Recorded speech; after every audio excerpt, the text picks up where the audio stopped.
Indian economic updates.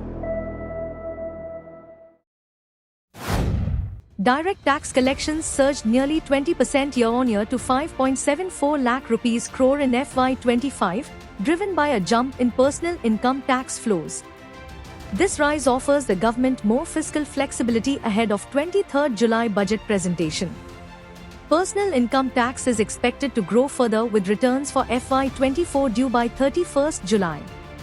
Corporate profits are boosting first quarter advance tax collections.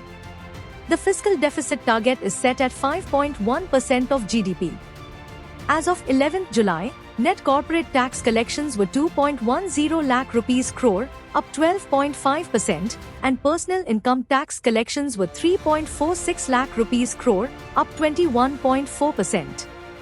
Gross tax collection reached 6.45 lakh rupees crore, a 23.2% increase.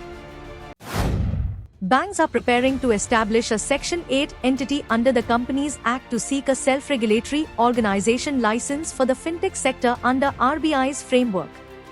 Discussions have also been held with entities like the Payment Council of India for involvement in this new organization. The RBI's final guidelines in May outline the need for a self-regulatory organization in fintech, recognizing the interconnected issues with neobanks and metaverse banking emerging. The proposed entity, led by the Indian Banks Association, aims to ensure banks are informed and engaged in fintech developments. Banks are exploring whether to create their own SRO or collaborate with existing fintech organizations. In the June quarter, automobile exports from India surged by 15.5% year-on-year, with all sectors except three-wheelers experiencing growth in shipments. Total exports reached 1,192,577 units in the first quarter of the current fiscal year. Passenger vehicle exports saw a significant rise of 19%, reaching 180,483 units compared to 1,52,156 units last year. Maruti Suzuki India led with 69,962 units exported, while Hyundai Motor India shipped 42,600 units. Two-wheeler exports totaled 923,148 units, marking a 17% increase, while commercial vehicle shipments grew 8% to 15,741 units. Niti Aayog recommends 60% local content for wind energy plants in India and mandatory certification of foreign software and hardware due to geopolitical risks.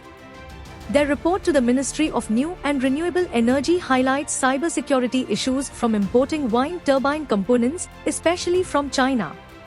Concerns include OEM data servers outside India and unapproved software updates. The Grid Controller of India must get relevant certificates, IP rights, and approvals from Central Electricity Authority, Ministry of Electronics and Information Technology, and STQC before connecting to the grid. The report stresses that power plant controller software, especially from foreign OEMs, must be scrutinized, and recommends boosting local manufacturing and capacity in the wind energy sector.